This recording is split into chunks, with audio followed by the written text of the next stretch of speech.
What is up, Ada Nation? Welcome to Dapp Central. I'm your host here for Reed. As a part of today's video, we've got an interesting Cardano scoop, bringing you guys quite the list of Cardano-based updates.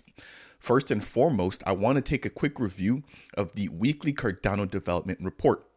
It's been about 2 weeks since we've had the last Cardano development report, and there's been quite a few changes that I want to highlight. Following that, there is an official vote, or the conclusion of the vote, for the Menswap platform and their proposal to burn all the way up to 40% of their entire token supply for the Min token, or their native governance token. After that, we've got the official announcement in anticipation of the Indigo Protocol V2. So I want to talk about their proposal, which has passed to launch V2 and the expected launch date coming this March. Now, that's not all. After that, we've got some interesting news surrounding a brand new patent coming in from the Iagon team. This is going to be taking place in China following their previous patent in the latter half of 2023, which was in the European nation. Now, towards the end of today's video, I also want to talk about Project NEWM and the fact that they now have their NEWM Studio beta, which has now seen the first ever minted songs going out to 2 separate artists here within the Cardano ecosystem. So I want to take a minute to congratulate the NEWM team and these 2 artists, which now have their first assets as well as the stream tokens that they can distribute to fans in order to provide them with some of the royalties as that music is played moving forward. Last but definitely not least, we're going to be talking about turbo transactions taking place on Cardano through the Maestro nodes. Now, on top of that, there's 2 partnerships that Maestro has undertaken, and I want to quickly bring those to your attention. As always, if it's your first time stopping by Dapp Central, my goal here is to provide you in the Cardano community with all of the latest news and highlights going on. If you'd like to support the channel, consider delegating to the official Dapp Central stake pool, which is stake pool ticker DAPP. Between epochs number 451 all the way to 493, you will be able to earn the Matera governance token as a part of their ongoing ISPO, which the Dapp Central stake pool is a partner pool with. So not only can you earn your ADA, you can also earn Matera. And again, check out my growing playlist with the team, including their founder, Daniel Sampson, in order to find out more about what you can expect from Matera moving forward. Jumping into the first portion of today's video, I want to kick things off here with a brief review of the weekly Cardano development report. As it stands right now, we've got over 156 projects launched with 1,300 builders. And right now, we've officially broken over 21,000 Plutus scripts. So something big has definitely taken place during the last Cardano development report, or the last weekly development report, which was released around the second week of December. We had around 11,000 scripts. So there's a huge boost here in the rise of Plutus V2 scripts, which is amazing to see because those will be taking advantage of the Vassal hard fork upgrade, which basically makes transaction building easier and much more lightweight, therefore reducing the congestion on the Cardano network. Now we're also beginning to see more and more projects upgrading to utilize V2 contracts. We've got the expectation of Minswap V2. They're going to be launching an upgraded liquidity bootstrap event platform, or an upgraded launch pool. And they're also expecting to provide what is going to be stable swaps. I believe both of those will also be utilizing something very similar to V2. Now we're going to be talking a little bit more about Menswap here in just a minute. Now, looking at the left-hand side there, we've got a node upgrade bringing some minor bug fixes. We've got the release of Lace version 1.8, which is going to bring enhanced stake pool rewards performance graphs and more syncing options. So I'm going to release a separate video, but this has been a highly anticipated update. Lace was the first ever wallet to support multi-wallet staking, or multi-pool staking. I believe it was all the way up to 5 separate stake pools you can actually delegate to from within a single wallet. So on top of that, you can now see your pool performance and your rewards utilizing this brand new custom dashboard. Moving along, We've got Conway support implemented for Hydra, and then we've got the 2024 goals for Voltaire, or the governance era, which were outlined by Emergo. I did release a full dedicated video breaking this down. A lot of their focus was going to be surrounding the Chain hard fork, interoperability, and the actual integration of SIP number 1694, which we're going to see the Cardano community basically overtake governance and making a lot of the biggest decisions right now in the space moving forward. In addition, there's going to be a focus on real world assets through a partnership with NMaker. And then very lastly, we have some updates coming to the Yoroi wallet as well. In terms of funding round number 11 for Project Catalyst, that continues to progress. If you're not already registered, make sure to go ahead and register your wallet before January 15th in order to be able to vote beginning on January 25th. So that will take us there to the first portion of today's video, breaking down the weekly development report. Moving over, I want to jump into updates surrounding Minswap. Now, I'm going to keep this one relatively brief because I have spoken about this before. But if you guys missed this, the Menswap team had a proposal which just actually concluded on chain, utilizing their Menswap governance portal to allow the community to vote on whether or not they wanted to have portions of the Min token being burnt moving forward. This is in order to reduce the amount of time that it takes their full supply to be in circulation. And the team has officially voted, and the community, of course, has also voted in order to take the most aggressive route, basically reducing the amount that it would take to put out all the Min tokens into circulation from about 29 years all the way down to the industry norm of about 8 years. So as it stands right now, it's officially been confirmed 2 billion of the Min tokens, their governance token, will be burned on the 15th of January of 2024. Now keep in mind, 36% will be coming of those tokens will be coming from their yield farming part, or their yield farming pot, I should say, with 4% coming from their development fund. So the team is going to be burning both of those assets, or both of those allocations, I should say, on the 15th of January. So let me know what you guys think down below. This was a huge update here. I wasn't sure exactly whether or not the team was going to bring this on chain. Once they did, it became very clear that the community wanted the most aggressive burn, which they now officially have. Okay, moving over, let's talk about Indigo Protocol V2. This is a huge update here coming in from this team, and I've got a really awesome video I want to go ahead and play for you guys as well. So without any further ado, go ahead and check this video out, and then once this wraps up, I will go ahead and talk a little bit about what we can expect, and then exactly what is going to be coming down the pipes with Indigo Protocol V2. Welcome to the future of decentralized finance with Indigo Protocol, where we're revolutionizing the way you buy, sell, and mint synthetic assets on the blockchain. Introducing iAssets, synthetic assets that track the price of real-world assets, digital assets, and statistics. Powered by the Cardano blockchain, users can share in the future value of a real-world asset without owning it. Imagine a world where anything with a reported price, cryptocurrencies, fiat currencies, NFTs, land, inflation indexes are tokenized and directly accessible to everyone 24/7. Indigo's iAssets offer low barriers to entry, composability, and complete decentralization, opening up endless possibilities for anyone with internet access to be in full control of their finances and financial future. Our community-driven approach ensures fairness and transparency. Governed by the people who use it, Indigo Protocol has embraced a truly decentralized existence since day one. Join us on this exciting journey to tokenize everything and redefine the future of finance.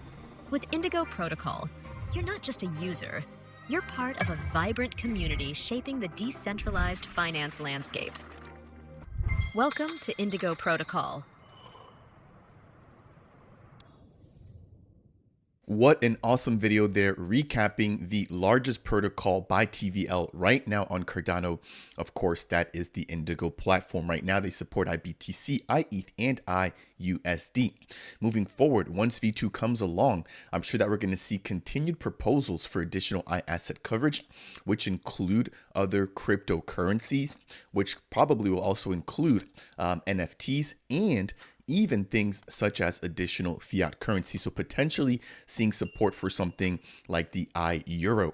So let me know what you guys think down below. I really love that video. Super clean. Love the animations, the voice, just everything about that was really, really impressive. Now, I couldn't give this particular update without actually jumping into the recent proposal, right, which was made surrounding the V2, which was approved about a month or so ago. So let's quickly take a look at that together, and then we're going to jump into the next portion of today's video.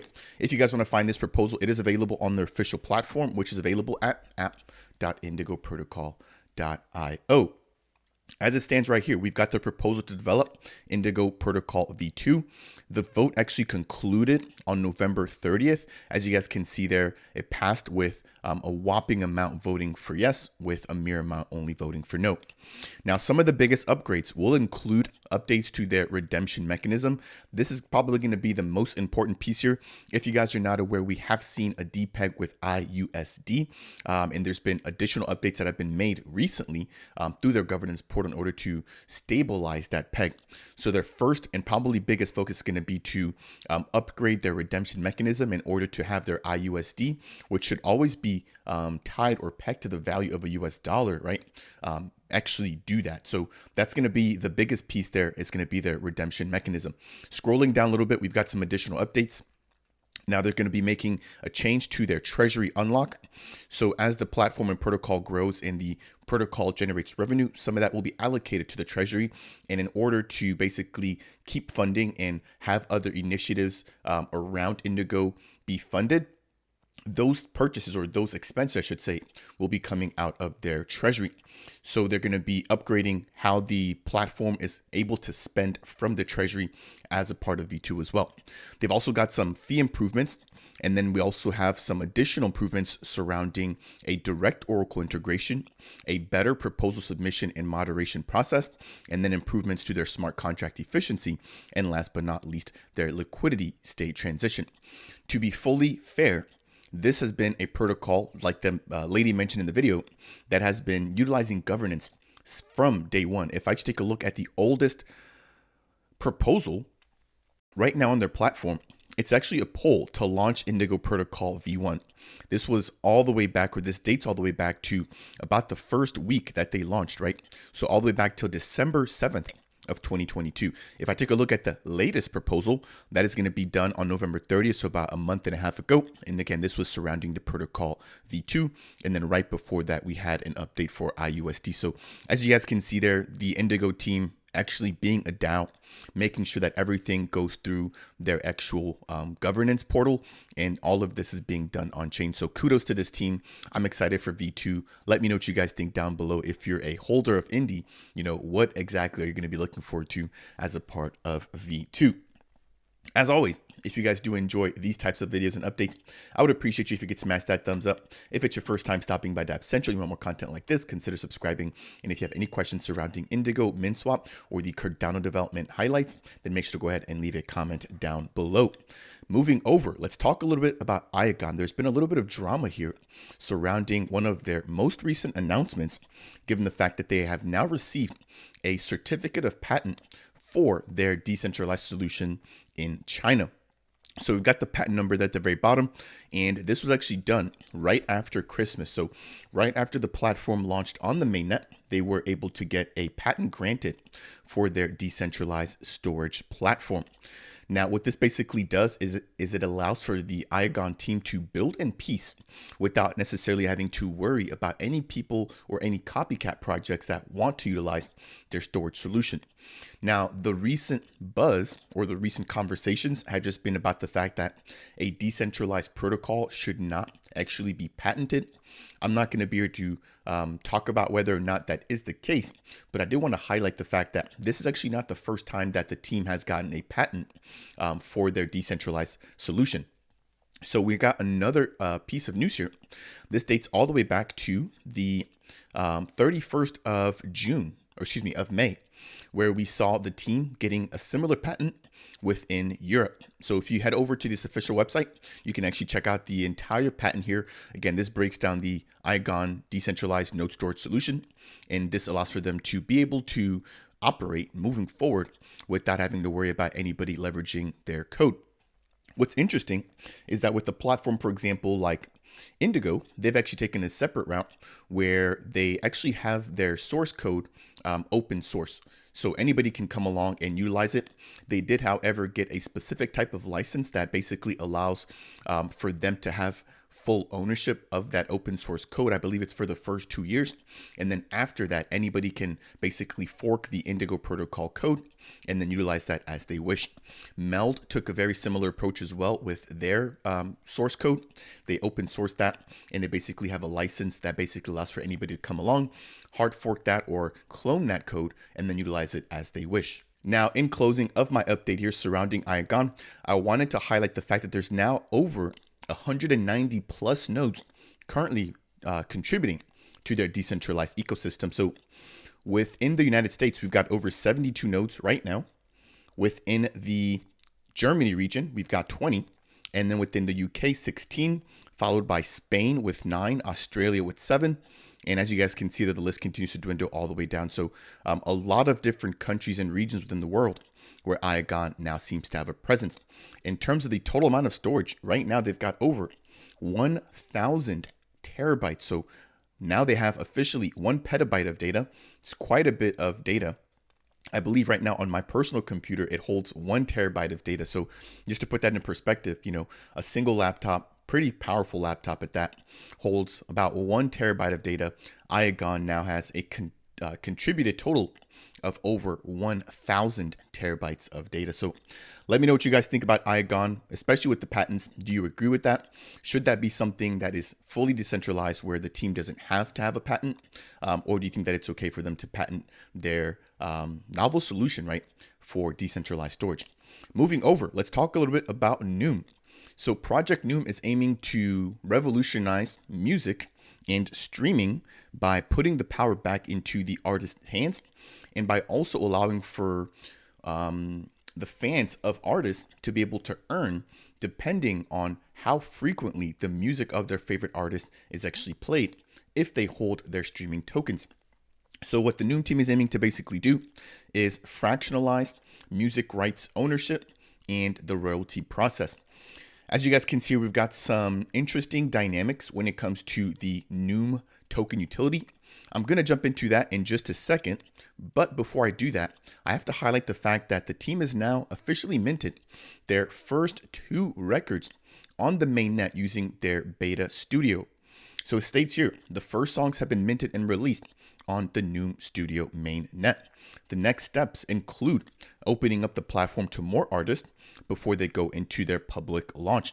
Big congrats to Six City and Nito, who have both officially had a song minted. So we have From the Start, and then we've also got After the Storm. Now, both of these songs were minted with a corresponding amount of tokens, which basically act as fractional ownership of the music itself. So the artists are free to distribute that to anybody that they wish. And as that track or as that music is played, the holders of the token will have a proportional amount of the royalties associated with that particular song. So an interesting concept coming in from the NEWM team. Congrats to Ryan Jones, as well as everybody as a part of that team. Now, jumping over, we have the roadmap, which breaks down their full vision for the year of 2024. As a part of 2023, we've already seen them complete their music distribution as a part of the NEWM Studio beta. We saw them complete digital music asset creation again there with Nito and Six City. We also saw them jump into streaming rights management and automated royalty splits. Coming over in 2024, we can expect the ability to utilize their NEWM marketplace, which allows for you to buy, sell, and trade music rights, as well as deal directly, right, with the artist and listener collection. So I believe they're going to have a way for consumers and artists to be able to connect and interact with one another directly from their NEWM marketplace. Following that, we have the NEWM Music app. So very similar to something like Spotify, right? Or Apple iTunes that we're all familiar with, that allows you to stream music directly, again, and also access the music marketplace, as well as review performance analytics to see how often a particular track is played, maybe the demographics or the information about the people that are listening to it, as well as anything geographically related with the actual music itself. So a lot coming down the pipes here from the official NEWM team. In closing, I do want to quickly go ahead and show you guys another clip here. This is going to be representing their NEWM studio, which again, we can expect to come out here hopefully soon live. Right now, it's in beta. As I mentioned earlier, with those first two songs being minted about 3 or so days ago. So this looks extremely clean, and that'll be dealing, with music distribution. It'll allow for you to manage all of the royalties and exactly how you want that split, whether you're a single artist or whether you're a band or a group.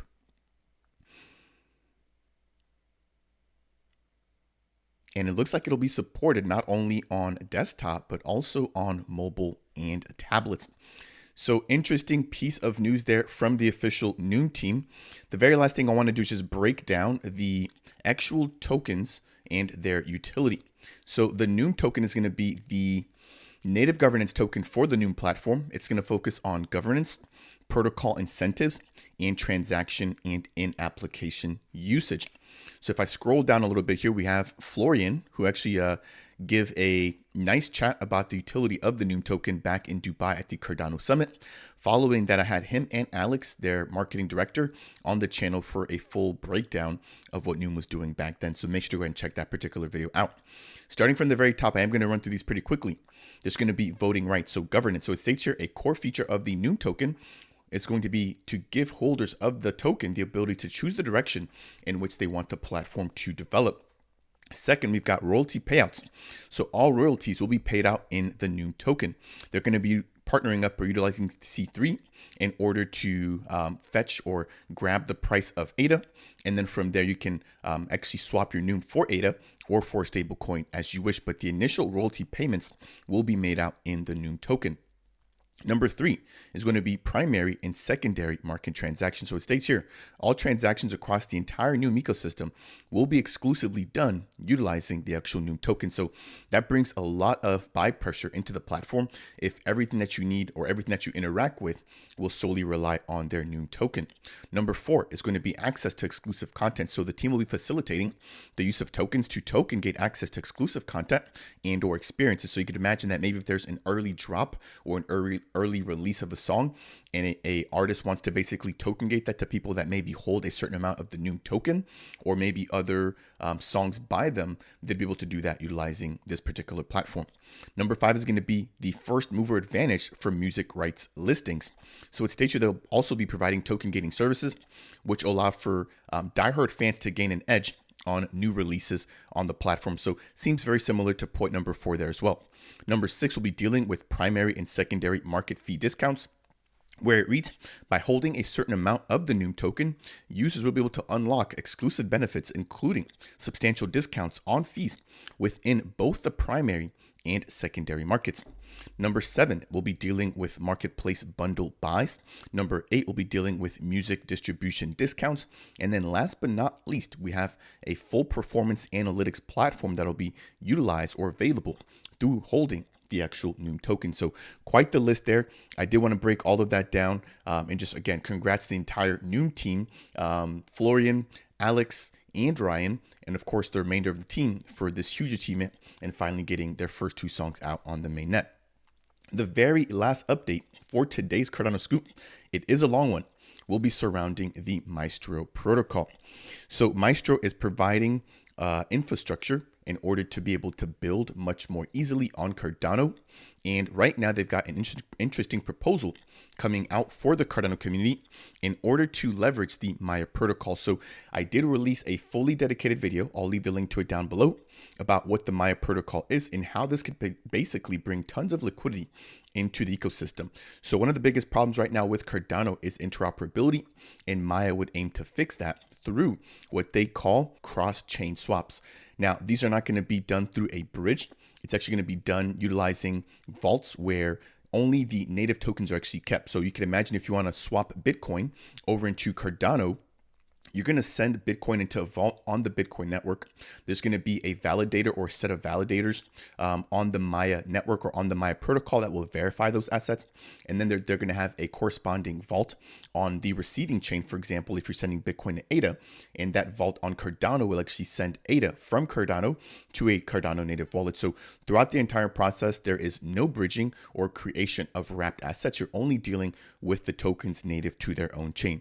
Now, they have a proposal out right now, which I'll also talked about in that dedicated video. But I wanted to quickly remind you guys about the fact that this could bring millions of dollars in terms of liquidity and be that first open bridge, right? Even though the platform itself isn't a bridge, but this would be a bridge for Cardano in order to become more interoperable with some of these other supported networks, which include Ethereum. We've got Thorchain, we've got Arbitrum, and we've got Bitcoin as well. Moving over, we do have a recent partnership between the Maestro Protocol and Vault 3. If you're not familiar with Vault 3, I've had Vito Melchiona on the channel here to talk about exactly what they do, but they're going to be a token gating service building on Cardano. So if you have any exclusive content or content that you just want to share with your own community that you want to do on chain or verify on chain, you can go ahead and token gate utilizing Vault 3. They support different types of gates. So for example, they provide gates based off of a particular NFT that you hold, or maybe even a particular stake pool that you delegate to. So I want to quickly take a minute to highlight the fact that Maestro is also integrated or partnered up with Vault 3. Now, one of the biggest things that I want to quickly highlight is going to be what is now known as the Maestro Turbo Transaction API. So NMaker, which is a NFT minting platform on Cardano right now, states we are now using the Turbo Transaction API from Maestro. So when submitting a minting transaction on NMaker via NMaker, there's going to be multiple fallbacks to make sure that transactions are always arriving on time or on chain in a quick and simple manner.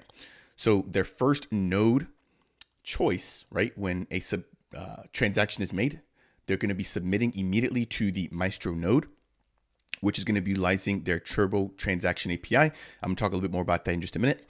But in case that is not the fastest option, they do have some fallbacks, which include Block Frost, Koios, and the Cardano command line interface. Now, to jump into the actual Turbo Transaction API itself, it basically breaks down that this is going to be Maestro's innovative way of supercharging your transaction submission process. Diving in a little bit deeper, it states that this is going to be a specialized system that employs a variety of strategies in order to get your transaction on chain as quickly as possible. There's going to be 3 key benefits, including the following. Number 1, you'll be able to outcompete transactions trying to consume, right, highly sought after UTXOs, particularly within intensive DeFi applications. So this could be huge for token launches and things like that, where priority in which you're able to get your transaction on chain really do make a difference. Number 2, this will be able to help enhance the reliability of transactions submissions, particularly during periods of high network load. And then very lastly, this helps to accelerate transaction on-chain confirmation and finality, providing an edge in time-sensitive operations. So an interesting offering coming in here from the Maestro team. Do keep in mind that this particular API or node submission endpoint is only available if you have subscribed above their artist tier.